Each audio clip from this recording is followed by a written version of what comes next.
Lahaina. Alasdair, what is the latest? Well, thank you, SCA. Here, the Hawaiian County, the Lahaina County authorities, I should say, have released a list of final 388 names of those who remain missing. And that name, for the first time, that includes names of some children.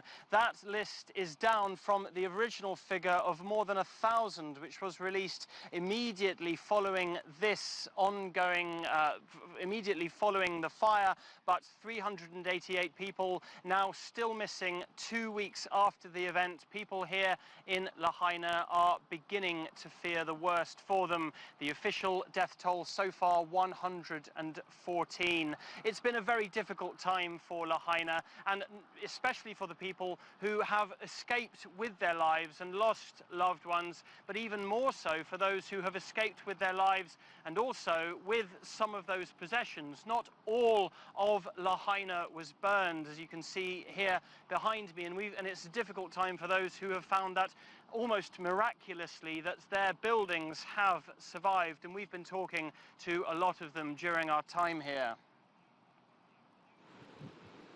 Along the scorched waterfront in Lahaina, a few scattered buildings still stand above the ashes. It was like time to move when we saw the black smoke coming to our home. I was ready to lose everything. Lahaina resident Ariel Quiros fled on August 8th as flames consumed the town. When he returned days later, he was amazed to see his building still standing. 2 houses burned to the ground in my development. It seems very impossible that our home survived when literally the cars in front of us, the aluminum from inside those cars was melted to the ground. It's just incredible. It's a miracle. Many others in Lahaina were not so lucky. While authorities continue the search for the scores of people who remain missing, the Lahaina wildfire already ranks as the deadliest in modern US history. And beyond the human toll, at least 2,200 buildings were burned to the ground in a blaze that scorched Lahaina town. Despite the unlikely survival of his possessions, Ariel says he has taken little pleasure from his good fortune. Very confusing feelings, like you don't allow yourself to feel happy or to feel relief that your house is still standing, because it's a lot of damage to the entire community. Yet for locals like Kylie Adolfo, now picking up the pieces of this burned town, the surviving structures rising out of the ashes symbolize hope for her devastated community. It also represents hope. It's a reminder that we're here. They did not get rid of us. We're still here, and we're going to rebuild. That's what these homes are, the surviving homes, surviving families. By some calculations, the cleanup alone could take 2 to 3 years.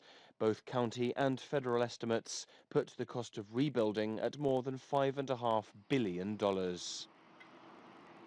Well, it's going to be a long time and a lot of money which is going to be required in the reconstruction of Lahaina. Years ahead, this town will still be suffering the consequences of what happened here 2 weeks ago. And you can see here behind me in the red zone where those buildings are still standing, but it's not about only the ones which remain and those which have been destroyed. This is about the community here in Lahaina, which was once a historical capital of the Hawaiian Kingdom. A lot of people here and a lot of residents are saying that it's going to come down to Hawaiian cultural traditions, that philosophical tradition, those knit family bonds and community bonds, which are going to be absolutely key when it comes to rebuilding Lahaina.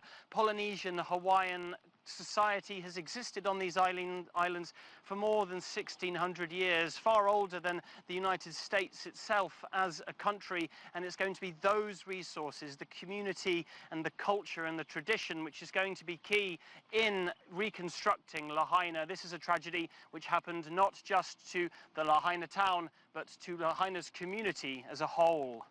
Indeed. Alasdair Baverstock live in Lahaina.